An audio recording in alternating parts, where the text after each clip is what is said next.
Bienvenue dans Mindways, le podcast où j'explore l'art de l'amélioration quotidienne en puisant mon inspiration dans les méthodes des plus grands entrepreneurs, sportifs de haut niveau et artistes internationaux. Je suis convaincu que chaque jour est une nouvelle chance de progresser. C'est pourquoi, dans ce podcast, je t'invite à passer à l'action avec moi et mes invités, à découvrir ces techniques et à les mettre en pratique dès à présent. Je suis Sébastien Corlouer et je suis ravi de t'accueillir dans cette quête d'excellence. Prépare-toi à t'élever vers de nouveaux sommets avec Mindways.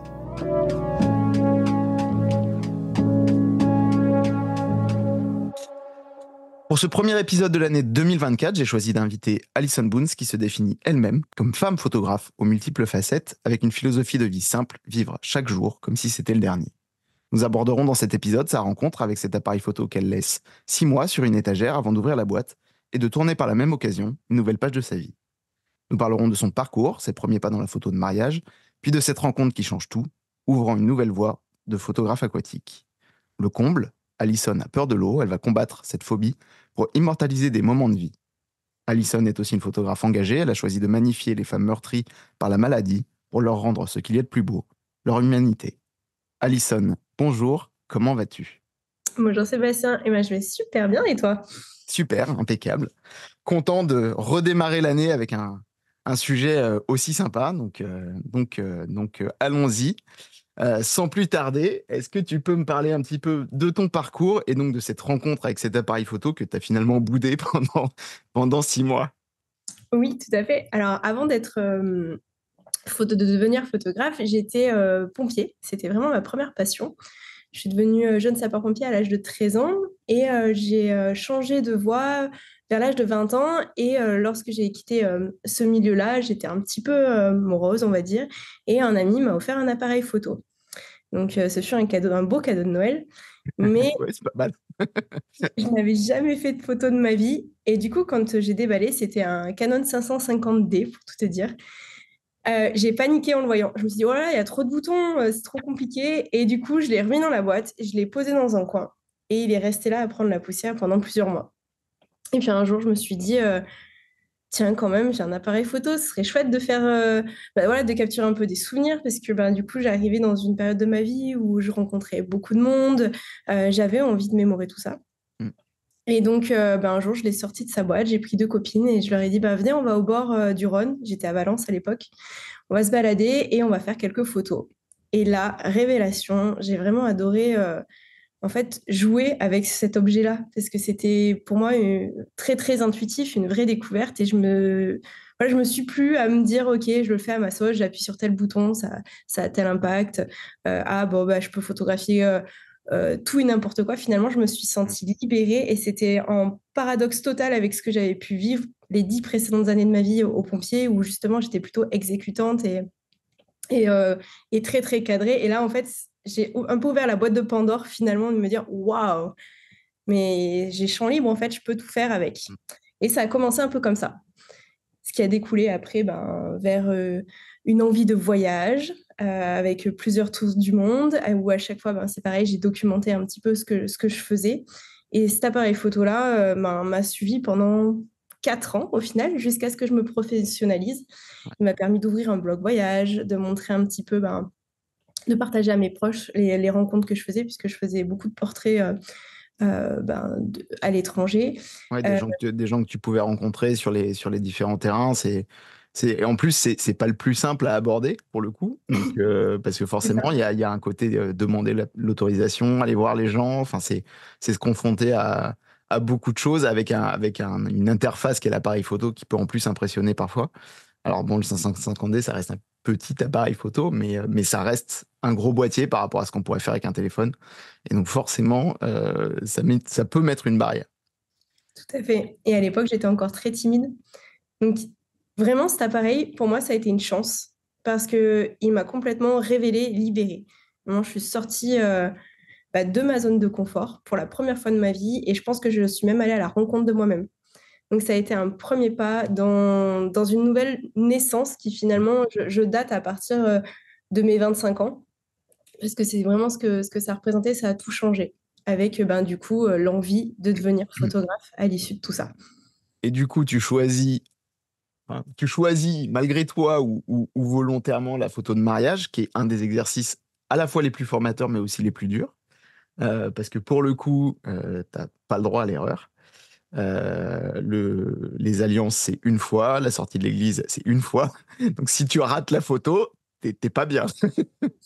C'est un peu ça. C'est-à-dire que oui, c'est un déroulé où tu as un one-shot et ça t'oblige à anticiper. Mais en même temps, moi, comment je vois la photographie de mariage, c'est que ça m'oblige à m'intéresser aux gens. C'est-à-dire que lorsque tu signes un contrat avec tes couples, eh ben, tu es obligé de leur poser des questions, de savoir qui ils sont, comment ça va se dérouler. Finalement, tu n'es pas juste spectateur. Donc, tu Ah, as beaucoup t'es d'humanité. vraiment dans l'intimité des gens en plus, là, pour le coup. Exactement. Donc, tu as une grosse partie humaine, finalement, qui rentre en compte. Et c'est très différent du photoreportage classique ou du photojournalisme qu'on peut connaître où tu es. Alors, je parle vraiment du reportage où on est simplement spectateur et qu'on n'interagit pas avec l'histoire ou Et on capture juste ce qui se passe sans Exactement. interfacer, quoi. Là, tu es obligé d'aller t'intéresser et du coup, tu lis quelque chose avec tes couples. Il y a vraiment un lien qui se crée et qui est fort. Et ça, c'est vraiment génial. Donc, ça permet d'anticiper pas mal de moments. Après, personnellement, pour me rassurer, je pense que je suis partie sur quelque chose de complètement à contresens pour la photographie de mariage, puisque ce qui m'intéresse là-dedans, c'est pas du tout ce qui fait mariage. Voilà, moi, j'aime photographier le à côté. Voilà, Ouais. enfin, la partie, les alliances, la partie, la robe, la cérémonie et tout, c'est chouette, oui, très bien, ce sont Oui, des c'est les moments clés. photos à faire, mais c'est pas les photos où tu t'éclates le plus. Et ça, c'est Exactement. Ce sont des clair. photos conventionnelles. Alors, très bien, elles y sont, parce que ça fait partie du moment. En Ouais, revanche, faut cocher la case, quoi. exactement, mes mariés, ils savent très bien que si je loupe la photo des alliances, c'est parce que j'aurais repéré quelque chose de beaucoup plus important et qui a davantage de sens pour eux. Et du coup, je vais plutôt privilégier ce moment-là à photographier que les alliances. Voilà. Donc, on va dire que j'ai tiré un peu mon épingle du jeu là-dedans en me déchargeant de finalement ce que je pouvais louper. Ouais, de la pression que tu peux avoir, quoi. Après, c'est cool si tu arrives à repérer des trucs qui se passent, genre la maman qui pleure ou des choses comme ça, et qui, du coup, ont une symbolique vachement plus importante. Et je te rejoins là-dessus. C'est vrai que ça peut être frustrant quand on fait des mariages, pour en avoir fait un certain nombre aussi, de te dire, mince, il se passe des trucs, mais en même temps, faut pas que je rate la photo. Et là, qu'est-ce que je fais? Et t'as qu'une prise. Donc c'est soit l'une, soit l'autre. Bah, c'est bien, t'as choisi, t'as fait ton choix. Je donne souvent l'exemple, c'était sur une cérémonie civile, donc on est à la mairie et en fait c'est une famille recomposée. Et donc on arrive justement à l'échange des alliances et à ce moment-là, en fait, j'ai le plus petit des enfants qui est comme ça adossé, enfin qui est appuyé sur la table de la mairie, qui est en train de regarder ses parents en train d'échanger leurs vœux. Et à ce moment-là, je sais pas, il lui prend l'envie de se gratter le nez. Je sais pas, en fait, je me suis focalisée sur lui, je l'ai pris en photo en contextualisant tout ce qui était en train de se passer à côté. Finalement, j'ai pas la photo des alliances, mais j'ai cette photo-là. Et lorsque j'ai livré la galerie au marié, j'étais assez anxieuse parce que je me disais, mince, j'ai cette photo où le petit, il se gratte le nez, c'est rigolo et tout, on comprend ce qui est en train de se passer à côté, que c'est l'échange des vœux, mais en même temps, j'ai pas l'échange des alliances. Est-ce que ça va passer ou pas? Mais les parents, en fait, c'est la photo qu'ils ont choisi d'encadrer parce que ça C'est ressemble génial. tellement à leur enfant, ça leur ressemble tellement à leur vie de famille qui est complètement décalée parce que bah, quand tu as des petits, bah, voilà, tu sais Tu pas de quoi, composes. voilà, tu fais avec ce qui se passe. Et en fait, cette photo, elle est en grand dans leur salon. Et je me dis, mais c'est génial, en fait. Donc, voilà, c'est ça pour moi, être photographe de mariage. C'est comprendre qui est-ce qu'on photographie et choisir ce que l'on va finalement bah, mettre en avant ou non dans le reportage. Tant pis Et puis pour les signes trop mariage. ouais, et puis ça rejoint, je pense, un peu tout ton travail. Et de toute façon, on va continuer de le décliner, mais de ce côté humain et d'accorder de l'importance à l'humain plus qu'à ce qui se passe autour. Et pour le coup, c'est super cool. Donc du mariage, et on arrive progressivement à un autre volet qui est plus artistique, moins conventionnel, et qui est un domaine de la photographie qui est ultra exigeant parce que compliqué, qui est la photo aquatique. Alors, est-ce que tu peux me parler déjà de comment ça t'est venu et de cette phobie qui t'habite ou qui t'habitait, et du coup de l'incroyable défi que tu te lances d'aller là-dedans? Alors, c'est vrai que quand on y repense, aujourd'hui, je me dis c'est totalement improbable. Pendant très longtemps, j'ai été très peu sereine dans l'eau, certainement parce qu'on m'a toujours dit que c'était dangereux. Donc, j'ai appris à nager, je devais avoir 6-7 ans, mais la brasse, quoi, enfin, comme un enfant qui apprend à nager. Ce que tu apprends à l'école, quoi. Exactement. Il y a une période de ma vie où je me rappelle, j'avais plaisir de sauter dans les piscines. Voilà, je devais avoir 10-12 ans. Et après, il y a eu un gros stop jusqu'à mes 20 ans, 19-20 ans, où j'avais une appréhension de passer la tête sous l'eau ou d'être dans la piscine. C'était pas un moment agréable pour moi. Ouais. C'était vraiment très source d'angoisse. Et puis, lorsque j'ai voulu être pompier pro, j'avais des concours à passer. Il y avait une épreuve de natation. Donc, à l'époque, j'étais en STAPS. Un de mes professeurs m'a pris en fait un peu sous son aile, m'a demandé, on devait choisir des yeux, en fait, des spécialités Ouais. en STAPS. Et il y en a une qui s'appelait développement de la performance. Donc, en gros, c'était de partir d'un sport dans lequel on était très novice pour devenir expert sur le temps d'un semestre, donc un peu moins de 6 mois. Ouais, Et donc ce hyper professeur challenging pour le coup, parce que c'est court, 6 mois. complètement. Donc, et ce professeur-là m'a dit, écoute, si tu veux réussir tes concours, t'as pas le choix là, tu vas prendre natation. Et là, je l'ai regardé, je me rappelle, je me suis mise à pleurer de stress parce que c'était... Ouais, Voilà, c'était le pire scénario possible, quoi. ah ben complètement, il fallait apprendre les 4 nages, il y avait une partie apnée, enfin, c'était inenvisageable. Mm. Et finalement, ben, il m'a aidée. Je suis allée nager tous les jours 2 heures. Voilà, pendant 6 mois, j'ai fait tous les jours de la piscine pendant 2 heures. Alors, les premières semaines, ça a été très, très, très, très hard. Et puis, finalement, au bout de 3-4 mois, je savais nager déjà mes 4 nages. C'est venu très, très vite, en fait, cette confiance et cette reconnexion avec l'élément. J'ai réussi mon épreuve, j'ai réussi mes concours, voilà, j'ai pu dépasser ça. Et là, j'ai commencé à prendre conscience que l'eau, en fait, elle était loin d'être mon ennemi. Au contraire, finalement, il y avait quelque chose qui m'apaisait, en fait, quand j'étais dedans. Mm. Et puis, j'ai laissé un peu les années passer. Du coup, entre-temps, il y a eu la photographie, il y a eu ces nombreux voyages. Et à chacun de mes voyages, je trouvais le prétexte pour aller dans l'eau et finalement explorer un peu les fonds marins. Donc, j'ai découvert la plongée sous-marine, en bouteille tout d'abord, et puis Ouais. après l'apnée.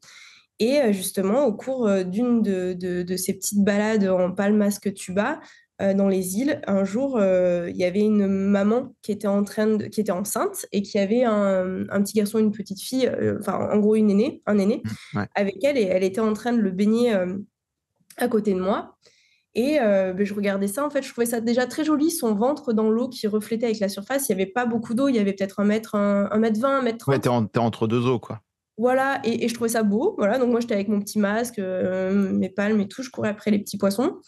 Et là, d'un coup, elle met son bébé, enfin son aîné, dans l'eau. Et je me dis, mais qu'est-ce qu'elle fait? Elle va le noyer. Je suis en train d'assister à... À une noyade en direct. Je passe de l'image super sympa au truc limite glauque. Ah, mais en fait, là, ce qui ressurgissait, c'était encore ma peur de l'eau, en fait. Parce que pour moi, Ouais. un bébé dans l'eau, c'était incompatible parce que l'eau restait encore dangereuse. Je pense que c'est ça qui ressortait. Ouais. Et en regardant de plus près, l'enfant sous l'eau, il essayait d'attraper la lumière qui traversait par la surface. En fait, il était émerveillé. Et c'était super beau à voir. Du coup, elle l'a sorti. Quand elle l'a sorti de l'eau, le petit rigolait. Et je me suis dit, waouh, mais c'est fou en fait ce qui se passe. Elle l'a refait plusieurs fois et j'ai vraiment observé ça. Du coup, quand je suis sortie de l'eau, la première chose que j'ai fait, c'est d'aller googler et chercher comment je pouvais photographier sous l'eau. Donc là, j'ai découvert, petite anecdote passant, la pochette de Nirvana. Voilà, je ne connaissais pas Nirvana à l'époque. J'ai découvert Nevermind grâce à cette recherche. La fameuse pochette qui a fait tant polémique après coup. C'est ça, oh là Ouais. là. Donc je suis d'abord tombée sur ça et puis après je me suis dit d'accord, donc comment photographier bébé sous l'eau, etc. Et puis j'ai découvert les caissons étanches. Du coup je me suis équipée et quelques semaines après j'étais parée en piscine pour aller faire mes premiers tests. Voilà, j'avais vraiment envie de pouvoir créer ce type de souvenir. Hyper rapide, quoi. Oui. Et Ah oui. du coup, donc, tu as commencé par faire quoi, des femmes enceintes, des choses comme ça ou Oui, la Après, je première connais un peu modèle. ton travail, donc c'est plus pour les gens qui le connaissent pas, mais voilà, explique-nous un peu comment ça débute et comment après ça va vers d'autres sujets plus engagés. Alors, la première modèle qui est venue avec moi pour faire mes tests, c'est la première femme enceinte que j'avais déjà photographiée en terrestre 2 ans avant. Et je lui ai dit, bah voilà, j'ai une folle envie, c'est d'aller sous l'eau. J'ai un caisson étanche, tu es à nouveau enceinte. Est-ce que tu veux être à nouveau, une nouvelle fois ma cobaye? Elle m'a dit bien sûr oui. Donc, on est parti en piscine photographier.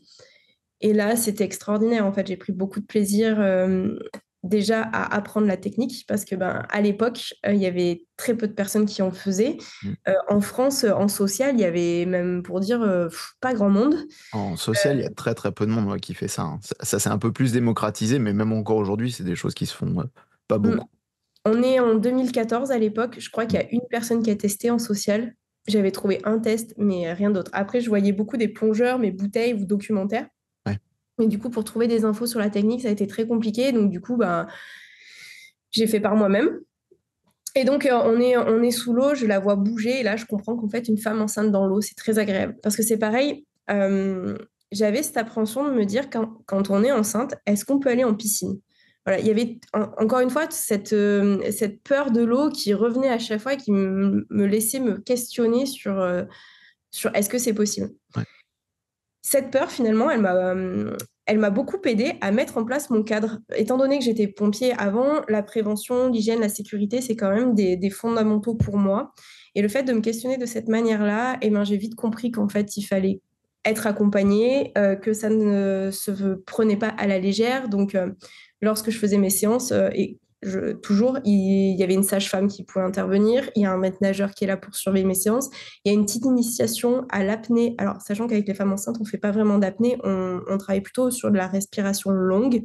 Ouais. Mais lorsque ce ne sont pas des femmes enceintes, on va travailler l'apnée. Donc, il y a une transmission qui rentre en place. Voilà, il y avait quand même pas mal de connexions annexes à... Ouais, de- t'as enrichi en fait la discipline en mettant autour tout ce qui sécurise quelque part la chose et qui même Exactement. est, je pense, rassurant, enfin pour tes modèles de se dire on n'y va pas en mode je plonge dans la piscine et advienne que pourra quoi. Il y a quand même un Exactement. truc autour où tu te sens en sécurité, tu sais que s'il se passe un truc il y a quelqu'un, enfin la confiance avec les modèles quelle qu'elle soit d'ailleurs, hein, dans quelques domaines de la photographie que ce soit, c'est primordial. Donc je pense que ouais, tu amènes ce cadre en plus qui, même pour toi, doit te rassurer dans une certaine mesure, en te disant je maîtrise à peu près tous les éléments et donc tout va bien, et par là même rassure tes modèles. Exactement. Il y a quelque chose qu'il faut garder en tête, c'est que lorsque l'on est photographe, même si on a des connaissances, au moment où on est sous l'eau, on reste photographe. C'est difficile d'être multicasquette Hmm. parce que le temps de réaction, s'il y a Ouais, le besoin moindre incident. d'intervenir, il est plus long que celui qui va être en surface et qui est focus que sur la sécurité. Donc Hmm. voilà, lorsqu'on est sous l'eau, on est seulement photographe. Et ça, c'est vraiment primordial à rappeler parce que j'ai vu aussi beaucoup de personnes qui, après avoir découvert l'aquatique, se sont lancées un peu comme ça à l'eau, se sont jetées littéralement à l'eau, les yeux fermés. Voilà, c'est quand même quelque chose qui requiert une certaine sécurité, voilà, de mettre en place des choses. Donc, on en est aux femmes enceintes et puis finalement, petit à petit, les bébés nageurs aussi. Ensuite, ça a été des couples pendant après les mariages, donc ça pouvait être des mariés. Et puis des marques aussi qui m'ont fait confiance. Et petit à petit, une belle rencontre. J'arrive à photographier des femmes qui traversent une maladie ou qui sont dans un besoin de reconstruction. Hmm. Et l'eau m'emmène finalement à leur apporter un peu de moi dans ce chemin-là. Voilà, pour faire de la transition. Pour faire la transition. Et donc du coup, donc effectivement, tu es très engagé dans les maladies, et en particulier chez les jeunes femmes. Je crois que quand on s'était vu au salon de la photo, tu disais plutôt en dessous des 40 ans. Tout à Euh, fait. donc c'est sur des maladies type cancer du sein, des choses comme ça. Pour mettre un peu de contexte, effectivement, moi j'ai assisté à la conférence au salon de la photo puisqu'on t'a fait intervenir. Euh, Très honnêtement, t'as calmé, je pense, à peu près toute l'audience qui était émue aux larmes de partout tellement l'histoire est belle. Du coup, est-ce que tu peux nous la repartager et puis on continuera après sur la suite de tout ça. Donc, j'ai eu Virginie la première fois. Et 2 ans après, j'ai reçu un deuxième mail. Cette fois, c'est Magali, donc c'est dont j'ai parlé au salon de la photo. Magali qui vient d'avoir 30 ans, qui m'envoie un email pour une demande de séance famille. Une séance famille sous l'eau, voilà, pour un plaisir, pour avoir des photos chez elle. Et finalement, qui me dit que cette séance photo, elle presse. Et là, qui me confie que la veille, on lui a détecté un cancer du sein. Voilà. Petit parallèle, elle m'écrit au moment où moi, je viens d'avoir mes 30 ans aussi. Donc, il y a une énorme identification qui se fait. Ouais. Sachant qu'aussi le cancer du sein dans ma famille, c'est un sujet très présent puisque plusieurs personnes ont été touchées et que surtout, on m'a toujours écartée de ça. C'est-à-dire dans ma famille, quand il y a quelque chose, on va dire, qui peut être difficile à surmonter, on a plutôt tendance à écarter les gens en pensant les protéger. Ouais. C'est un système. Personnellement, ça fonctionne pas sur moi. Au contraire, c'est très frustrant de ne pas pouvoir apporter mon aide. Voilà, donc j'ai toujours été écartée. Là, cette fois-ci, on me demande clairement d'entrer en action et d'apporter mon aide. Donc ça m'a vraiment, je me suis sentie très investie dès la première seconde où j'ai lu ce mail. Alors, avec Magali, on réalise dans un premier temps cette séance photo avec son mari Benoît et sa petite Marianne qui a tout juste 1 an. Et Magali, elle voulait absolument rapidement faire cette séance parce que pour elle, depuis le début, ce qui comptait, c'était d'avoir ses cheveux pendant la séance photo. Voilà. C'est vrai que pour une femme, les cheveux, c'est quand même un symbole de féminité et en plus, et le sein aussi, bien évidemment. Ouais.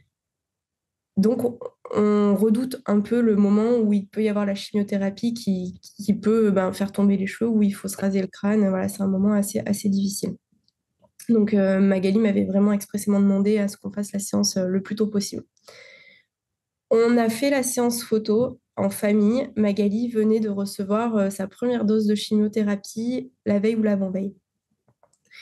Donc du coup, elle était quand même assez affaiblie. Et là où une séance photo classique dure 45 minutes, 1 heure, là, elle a duré une demi-journée.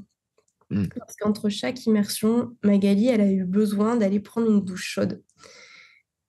Nouvelle confrontation pour moi, c'est de réaliser à quel point la chimio, oui, certes, c'est un traitement qui aide les femmes, mais à quel point aussi c'est dévastateur, C'est finalement. d'une violence incroyable. Ouais. Je l'ai réalisé qu'à ce moment-là, tu vois. Je pense vraiment qu'il y a des moments dans une vie où on va vivre les épreuves et on en prend seulement conscience à ce moment-là. Ouais. Tu vois, avant, j'avais déjà vu ma grand-mère en chimio. Je l'ai vue faire, mais je me suis pas dit que c'était la chimio qui provoquait ça. Je pensais que c'était le cancer. Là, j'ai bien compris que c'est aussi le traitement C'est le qui en traitement. était la cause. Du coup, on a continué notre séance photo. J'ai encore une fois pris une claque, puisque en face de moi, j'ai une jeune femme qui a mon âge, qui est mère de famille. Donc moi, à l'époque, je n'ai pas d'enfant, donc je- c'est pareil, c'est difficile de De se savoir projeter, comment ouais. la personne voilà, ressent, mais qui est mère de famille et qui donne tout ce qu'elle a, le peu de force qu'elle a, pour pouvoir faire cette séance photo, parce que pour elle, c'est important que sa petite garde une image, une photo de famille de tous les trois, avec Magali sans les attraits de la maladie, donc avec ses cheveux en pleine forme, parce que s'il se passe quoi que ce soit, c'est ce souvenir-là qui va rester. Donc, enfin, pour moi, la pression, elle est Elle est énorme. énorme. Je veux que cette photo, elle soit là, en fait. Je veux qu'ils aient les plus beaux souvenirs Ouais, possibles. c'est le truc à pas rater, quoi. C'est Exactement. On réussit à faire notre séance. Donc, voilà, elle a duré un certain temps. Et à la fin, on discute avec Magali. Donc, déjà, je lui ai fait part de mon admiration parce que c'est une combattante, quoi. Donc, clairement, bravo, quoi. Enfin, voilà. Et je pense qu'il faut dire les choses aussi. Je sais pas si à sa place, tu vois, j'aurais été capable. Vraiment, je sais pas. Donc je lui dis bravo et puis on discute et Magali me parle d'un concours photo qui est organisé par Estée Lauder ouais. chaque année. Donc Pink Ribbon. Ah, pardon. Pink Ribbon Award. Merci. J'ai du mal à. Waouh. Ah À bah chaque fois, ouais, j'ai la gorge serrée à chaque fois que je parle de cette histoire. c'est Et, difficile de pas avoir la gorge serrée. ouais, tu vois, même si l'issue, elle est belle, c'est toujours. Je repense à ces moments-là et ouais, c'était tellement incertain à ce moment-là que ouais. Ouais, bah c'est des maladies où tu tu le vis au jour le jour, donc c'est quelque chose où même si sur le papier tout est écrit et que ça peut aller pour le meilleur des cas, tu sais jamais ce qui peut se passer. Donc pour le coup, chaque jour est finalement un nouveau jour et un jour incertain. Donc c'est clair que c'est la séance, c'est de la force à l'état brut, quoi. Pour le coup, c'est du dépassement de soi et juste ça. Enfin, c'est un truc incroyable. Du coup, Magali, elle me parle de ce concours et je lui dis ben, bien évidemment, oui, on y va. Si on fait une séance photo juste pour ça. Le thème, c'était tous concernés. Et on se dit, OK, bon, ben, allez, on se jette à l'eau, on le fait. Seulement, entre le moment où on se dit ça et qu'on fait la séance photo, Magali, elle va en bouffer des chimios entre-temps. Donc déjà, avec une chimiothérapie, ça a été quelque chose. Et là, je me dis, waouh, ça va être costaud. Ouais, parce que chaque chimio t'affaiblit encore plus. C'est ça. C'est Et clair que puis, tu arrives à un stade où ça devient extrêmement compliqué, quoi. elle a surtout Parce qu'il existe plusieurs sortes de cancer du sein, différentes sortes. Elle a le triple négatif, celui qui ne réagit pas au traitement. Voilà. Donc c'est aussi ça qui pèse, c'est qu'on ne sait pas où on va là. Et tout le long du process, on ne sait pas. Et il y a beaucoup de rebondissements, voilà, sans trop parler non plus du cas de Magali par souci de confidentialité, Ouais, mais non, bien sûr. il y a beaucoup d'incertitudes tout le long et des rebondissements et c'est pas évident. On arrive finalement à notre séance photo, la veille de la séance photo. Et Magali, bah, forcément, commence à perdre ses cheveux, donc elle avait déjà raccourci un petit peu. On décide du coup, comme le thème c'est tous concernés, de créer une robe avec plein de ramifications, un peu comme des tentacules finalement euh, euh, mince, j'ai perdu le mot. Pas une pieuvre. Méduse. Merci, une méduse. Voilà, parce qu'on trouve ça beau, une méduse, quand ça bouge, tu sais, Ouais. il y a un côté un peu sérénité Ouais, ouais, un peu envoûtant, ouais. Ouais, complètement. Et du coup, on crée cette robe-là et Magali, le soir même de chez elle, une fois qu'on est tout prêt, enfin qu'on est prête pour le lendemain pour shooter, elle m'envoie une photo. Et en fait, c'est Benoît, son mari, qui lui rase le crâne. Et je me dis, waouh, parce que je savais à quel point elle redoutait ce moment. Il n'était pas question jusque-là qu'elle ait le crâne rasé sur la photo. Et je me suis dit, waouh, elle le fait pour le shooting. Donc c'est assez incroyable. Il y a eu une make-up artiste qui est venue pour, ben, voilà, pour la maquiller un petit peu. Ouais. Moi, le but du jeu, c'était de montrer qu'une femme, même sans cheveux, elle est quand même magnifique. En fait, ça reste une femme. La femme, en fait, c'est ce qu'elle est à l'intérieur qui la définit. C'est comment elle va bouger. C'est pas une maladie ou des cheveux ou une robe ou des bijoux. C'est vraiment ce qu'elle est, en fait. Comment elle porte les choses. Et c'est ce qu'on met en œuvre. Magali plonge le jour de la séance photo. Elle est super faible, clairement. Voilà, elle vient avec sa force mentale. Elle plonge. Je plonge avec elle. Et là, sous l'eau, c'est juste magnifique ce que je vois. Mais c'est tellement magnifique que j'en pleure et que j'oublie de déclencher. Ouais, c'est ça le truc assez dingue. Et là, je remonte à la surface et je perds mes moyens parce que je me dis, putain, pardon, mince, parce que Non, du coup, elle, bah, elle donne toute la force qui lui reste, donc pas beaucoup. C'est magnifique. Et en plus, moi, mais quelle belette, j'oublie de j'ai oublié déclencher. d'appuyer sur le bouton. Donc, quand je remonte, je lui dis, oh là là, c'était trop beau, c'est bon, j'ai la photo, on y est arrivé, bravo, bravo. Mais tu sais quoi, faut recommencer au cas où. On va le faire une deuxième fois. On va assurer le coup parce que c'est jamais, hein. Et là, elle me dit, OK. Et je me dis, ça m'a rassurée, mais je me Coup de suis dit, bol. waouh, quand même, je lui en demande beaucoup. Et là, elle replonge. Cette fois, je déclenche. J'ai déclenché seulement 2 fois et la photo, elle était somptueuse. Cette photo-là, on a eu la chance de l'avoir finaliste de ce concours-là. On a eu la chance de l'avoir exposée sur le pont de l'Iéna, donc au pied de la tour Eiffel. Elle a fait le tour des réseaux. Elle a été reprise par Polka. Elle a été, ça a vraiment été une photo coup de cœur en fait de l'édition. Elle n'a pas remporté de prix pour plein de raisons qu'on nous a partagées. Elle était trop optimiste, notre photo. parce que c'est une photo colorée, Ouais, une elle photo est magnifique, hein, cette photo, hein. elle est forte, elle est dérangeante, elle est solaire en fait, et du coup c'est pas l'image, c'est là où en fait ça a été assez, ça a été un électrochoc pour nous.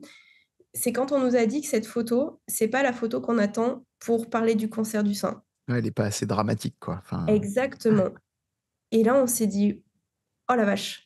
Donc il y a une conscience finalement à avoir sur la maladie en France et peut-être sur le cancer du sein en particulier pour les moins de 40 ans. J'insiste là-dessus, c'est vraiment pour les moins de 40 ans où du coup, eh ben, il faut avoir du drama pour pouvoir parler de la maladie. Et ça nous a, ça nous a assises parce que finalement, dans la maladie, on te demande de rester toujours optimiste. ouais, Et c'est le contre-pied total du truc. Enfin, c'est incroyable. voilà, donc ça a été quelque chose, on ne s'attendait pas à ce type de Mm. réaction. Maintenant, aujourd'hui, depuis 2018, il s'est passé beaucoup de choses pour moi. J'ai renouvelé ma participation au concours où cette fois-ci j'ai gagné avec le même type d'image assez optimiste. Donc ça a quand même un peu évolué. J'ai depuis organisé beaucoup d'événements aussi, que j'appelle Immersion Rose, où j'invite des personnes qui sont en plein combat ou qui ont été combattants du cancer du sein à venir plonger avec moi pour. ben, Moi, j'ai juste envie de leur montrer que sous l'eau, elles sont juste femmes, en fait. Elles ne sont pas que leur maladie, elles sont qui elles sont, en fait. Ouais, Voilà. puis quelque part, je pense aussi que les faire changer d'élément, ça leur apporte un nouveau regard. C'est-à-dire que si tu faisais la même photo en dehors de l'eau, je pense que le jugement serait différent. Euh, Exactement. Dans le sens où bah, tu changes pas d'élément, c'est ce qu'elles voient tous les jours dans leur miroir, qui leur rappelle pas forcément des choses très agréables, loin de là. Et du coup, de les changer d'éléments t'apporte ce nouveau regard qui du coup change complètement la dimension et ce qu'elles peuvent être tout simplement en fait. Tout à fait. En tout cas, ce que je cherche à apporter dans tout ça, c'est beaucoup de poésie et une parenthèse. Voilà, que pendant un temps, en fait, le côté traitement, maladie, tout ça, ça soit mis de côté. Ça arrête, ouais. Qu'elle se recentre et qu'elle se retrouve. Parce que je pense que tu peux te perdre aussi très facilement dans tout ça. J'ai une amie, Carole Pifto, qui est photographe, qui elle aussi a vécu un cancer du sein il y a quelques années, qui a demandé à une autre amie photographe de documenter en fait tout son parcours, du moment où elle a appris sa maladie à sa rémission. Elles ont écrit un livre là-dessus qui s'appelle Autant viser la lune. C'est un livre photo où du coup tu vois tous ces moments-là. Et parmi les photos, il y a aussi des moments où Carole, elle a fait des jolies photos. Et tu sens le côté respiration, tu sens le côté parenthèse, et c'est Ouais. important. Et pour en avoir reparlé récemment avec elle, elle me disait, quand tu es dans ce type d'aventure-là de vie, tu as besoin en fait de Ouais. savoir que tu es toujours là et de revibrer comme avant et sans ce qui se passe à côté. Donc c'est vraiment essentiel. Et si je peux, au travers de mon objectif, apporter ça à certaines personnes, à des femmes qui en ont besoin, c'est avec grand plaisir. Vraiment, je pense que la photographie m'aura permis comme je le disais tout à l'heure, ça a été une vraie rencontre dans le sens où cet appareil photo-là, finalement, ça a été ma libération. Ça a été un envol, en fait. Vraiment, je Ah, me suis découvert c'est avec sûr que tout ça. quand on suit l'histoire de l'appareil photo sur l'étagère qui fait un peu peur jusqu'à ce que tu nous racontes là, c'est assez dingue. Et pour revenir sur des choses peut-être moins lourdes, aujourd'hui, tu continues de faire de la photo sous l'eau avec des choses qui changent. C'est un autre regard. Aujourd'hui, on est habitué à des photos qui sont un peu bleutées, etc. Souvent, enfin en tout cas dans l'eau, puisque ça absorbe des couleurs. Ton travail actuellement, alors je pense que tu continues à faire tout ce que tu fais, bien évidemment, mais tu t'as orienté un peu aussi ton travail vers des choses plus, entre guillemets, plus artistiques, au sens, entre guillemets, premier du terme, non pas que ce que tu fais à côté ne le soit pas, mais des choses qui sont plus peut-être contemplatives avec des photos qui ressemblent à des peintures finalement. Tout Est-ce à que tu fait. peux nous en parler un petit peu? Ce qui est important pour moi, c'est que l'eau a toujours été source d'angoisse. Donc, Ce qui est angoissant pour moi, c'est le côté froid, le côté sombre de l'eau. Mm. Donc, j'ai eu envie de transformer ça et de partir sur le côté opposé qui me rassure, très chaleureux, de la lumière, du jaune, du orange. Et finalement, en fait, ce qui me permet aussi de sortir de mon quotidien, c'est beaucoup les histoires, c'est la peinture, c'est la musique. Et j'adore aller me balader, par exemple, au musée et me perdre dans les peintures flamandes, tu vois. C'est tout ça, c'est même s'il y a ce côté un peu clair-obscur, j'adore parce que je trouve ça très optimiste, en fait, très Ouais, et puis ça rejoint ton élément, parce que l'eau, même si tu arrives à mettre de la lumière et des choses comme ça, tu as nécessairement ce clair-obscur qui est là. Donc, pour le coup, exactement. tu baignes dans ton élément, là. C'est ça. Donc, j'ai voulu rapporter un peu de tout ce qui me correspondait dans mon travail, tout simplement. Donc, aujourd'hui, mes photos, elles tendent beaucoup plus vers de la peinture Mm. avec des couleurs chaudes, effectivement, plutôt que de rester sur le côté authentique de l'eau, bleu et froid, profond. C'est pas ce qui me correspond. Et c'est très drôle parce que c'est en paradoxe avec mon travail dans le mariage où je fais du documentaire, où je suis beaucoup plus authentique. Là, avec l'aquatique, je vais partir dans l'onirisme. Mm. Ouais, c'est deux pans, mais en fait, je pense que c'est ce qui fait que ça fait de toi une artiste complète, c'est que tu as ces deux pans-là que tu exprimes de manière différente. Donc, c'est hyper enrichissant, et je pense que les deux t'apportent dans les deux, enfin, apportent à l'un et l'autre, en fait. Ça te permet de voir des choses peut-être en dehors de l'eau que tu verrais pas si tu n'avais pas cette dimension-là, et vice-versa d'ailleurs. Tout à fait, c'est très complémentaire. L'aquatique peut m'aider dans le mariage et le côté documentaire peut m'aider dans l'aquatique, effectivement. Ok. Ce que je souhaite aussi aujourd'hui dans ces photos sous-marines, c'est inviter le spectateur aussi à dépasser simplement ce qu'il voit. Et vraiment, je place beaucoup de références en fait dans mes images, de plus en plus, notamment au niveau des mythes, de la mythologie. Je suis Ouais. passionnée par Homère. Voilà, c'est vraiment des bouquins que j'ai lus et relus étant gamine. Et toujours dans le côté rêveur et tout ça, j'aimerais vraiment que aujourd'hui, on revienne un peu à l'essentiel aussi avec notre histoire, avec l'art, faire le lien entre tout ça. Et c'est pour ça que je place toutes ces références là-dedans, en espérant que justement on les laisse moins de côté, parce que je m'aperçois que plus on avance dans les générations, euh, Ouais, plus on essaye plus soit c'est d'estomper et d'effacer transformé. des choses. Ouais. En fait, soit c'est transformé, soit c'est oublié, soit c'est complètement désintéressé. Et c'est vraiment dommage parce que ça constitue un peu notre patrimoine. Et pour moi, l'art, c'est quand même quelque chose, c'est quelque chose, c'est un élément qui date une civilisation. Donc, c'est avec ça aussi qu'on se construit. Ça permet de comprendre beaucoup de choses. Et voilà, au-delà de juste faire des photos, j'ai envie d'être un peu plus engagée aussi à ce niveau-là. Ouais, c'est marrant ce que tu dis, parce que j'écoutais un podcast de Pauline Léniaud, je sais pas si tu le connais, où elle interviewe régulièrement des grandes personnalités, et elle interviewait un spécialiste de la rhétorique qui disait, bah moi j'aime tout ce que les gens n'aiment plus, quelque part, la musique classique, les Debussy, les choses comme ça, justement les peintures très classiques, etc. Il dit et les classiques de littérature également. Il dit, faut lire Balzac, faut lire ces trucs-là. Et il dit, si c'est resté à travers le temps, c'est pas pour rien, c'est que ça a été bien fait. Et alors effectivement, on peut ne pas apprécier au sens propre, mais je pense que c'est à peu près comme tout, c'est-à-dire que c'est en dévorant et en s'y intéressant qu'on finit par trouver les choses intéressantes et belles. Donc je pense que je trouvais la philosophie, et quand je t'entends, pour le coup, je fais le parallèle, parce que je me dis effectivement, c'est pas resté dans le temps pour rien, quoi. Exactement. Et comme il le dit justement, t'es pas obligé d'apprécier en fait, mais simplement connaître. Ouais. Parce que ça explique beaucoup de choses. Tu vois, tu as pris l'exemple de Debussy, c'est pour moi un super exemple. Debussy, il y a plein de nouvelles musiques électroniques qui reprennent en fait des mélodies très connues de Debussy. La génération actuelle va fredonner ces musiques, ces mélodies en disant ah c'est génial, j'adore, j'adore, j'adore. Sans savoir. Ils ignorent que ça date de siècles et de siècles avant eux, en fait. Et c'est Mm. pas juste le Mosiman qui vient de le remixer qui a créé ça, en fait. Ce sont des classiques et ça marche et c'est pas pour rien que ça marche, en fait. Mm, Mm. mm. Non, non, c'est clair. Tu me disais que au salon, tu n'avais pas pu tout dire. que c'était un peu frustrant. Du coup, je te laisse un petit peu la parole libre.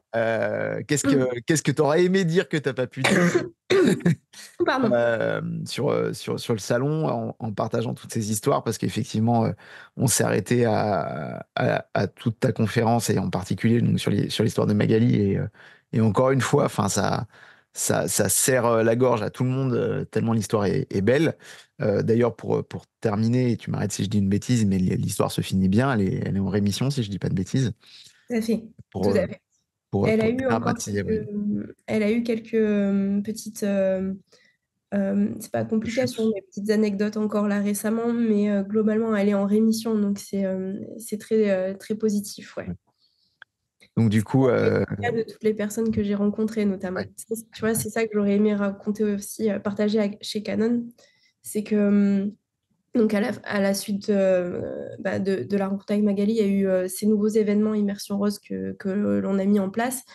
Euh, il y a des photos que j'ai photographiées avec plusieurs jeunes femmes dessus, jusqu'à 12 dessus en même temps, Mm. et certaines de ces jeunes femmes sont parties. Voilà, donc aujourd'hui, il y a encore des fins plus tristes en fait avec le cancer du sein, et en particulier chez les jeunes femmes de moins de 40 ans. Le message que j'aurais aimé passer et que j'ai eu du mal à faire parce que j'étais un peu prise d'émotion, c'est qu'aujourd'hui, une femme doit passer une mammographie seulement à l'âge de 50 ans. Seulement, il y a de plus en plus de jeunes femmes qui sont touchées avant même 30 ans. Mm. Dans celle que j'ai photographiée, la photo où il y a 12 personnes dessus, j'en ai seulement 5 qui ont plus de 30 ans. Les autres, elles ont toutes moins de 30 ans. Et je peux encore témoigner aussi qu'il y a 2 jours, j'ai reçu un email d'une jeune femme qui a 28 ans, qui porte le gène du cancer du sein, parce qu'il y a un cancer du sein qui est génétique. Donc, quand tu Ouais. l'as, en fait, tu sais qu'il va se déclencher dans tous les cas. Donc, cancer du sein et ovaire, hein, ça va ensemble. Elle a 28 ans et elle a décidé d'avoir une intervention, de subir une intervention. Donc, Préventive, ouais. voilà, donc on va lui retirer les 2 seins. Elle a décidé de ne pas avoir de reconstruction et du coup, potentiellement, de ne pas avoir d'enfant non plus derrière. C'est un énorme choix Ouais, ça, qu'elle c'est clair. fait, et elle a 28 ans. 28 ans, c'est jeune. C'est le début d'une vie, même 28 ans, tu vois. Et je me C'est dis clair qu'à 28 ans, pardon, c'est clair qu'à 28 ans, il n'y a pas beaucoup de femmes qui, aujourd'hui, enfin, dans le monde actuel, ont déjà eu un enfant ou des choses comme ça. C'est plus tard en général maintenant. Donc c'est clair qu'un tel choix à cet âge-là, c'est. Alors qu'elle est a priori en bonne santé. elle est en bonne santé. Voilà. Donc c'est là où en plus le choix est très fort. Et ce qui est gênant pour moi, c'est de constater que les campagnes de prévention ou ce qui est mis en place pour les mammographies, ça reste à l'âge de 50 ans. Et Mm. ce n'est pas avant. Ce n'est pas ça devrait être réajusté tout ça. Alors, il y a plein d'associations qui ont émergé depuis, et notamment, je pense à celle de Caroline, euh, le gang des crânes rasés, qui est super, très active. Elles font des défilés justement avec les jeunes femmes qui ont le crâne rasé dans les rues des grandes villes. Elles essayent de parler de tout ça, de partager leur expérience, leur parcours, mais aussi de sensibiliser et d'apprendre l'autopalpation. Et ça, c'est Ouais. super important. Souvent, on voit c'est pareil, j'ai vu aussi des choses assez absurdes et horribles sur les réseaux sociaux pendant Octobre Rose. Ça aussi, c'est quelque chose qui me met en colère. C'est-à-dire qu'on parle du cancer du sein que pendant octobre. Et à ce moment-là, il y a même des influenceuses qui, pour surfer sur ce côté octobre rose, vont donner des conseils d'autopalpation, vont parler du cancer du sein, et elles disent n'importe quoi. Et du coup, tu te dis elles sont suivies déjà par des jeunes femmes qui elles-mêmes vont être du coup mal informées, et ça ne fonctionne pas. Et donc, il y a une vraie réalité là-dessus. Et voilà, et ce que j'aurais aimé conclure là-dessus au salon, en fait, pour leur dire que je pense que chacun à notre niveau, on peut faire un peu mieux et véhiculer une vraie information. Ouais, écoute, le message est passé. Euh, Alison, merci beaucoup. Où est-ce qu'on peut te retrouver si on veut juste te suivre et si parmi les personnes qui nous écoutent, certaines personnes veulent shooter avec toi, comment tout ça se passe et où est-ce qu'on peut suivre ton travail? Et je mettrai évidemment tous les liens dans les Les réseaux descriptions sociaux, là où je sur les fais réseaux sociaux. Là où je suis plus active, c'est Instagram, bien sûr. Mon site internet, alisonbarnes.com. Et puis voilà, c'est déjà pas mal. Bon, on mettra tout ça et comme ça, les gens pourront te retrouver.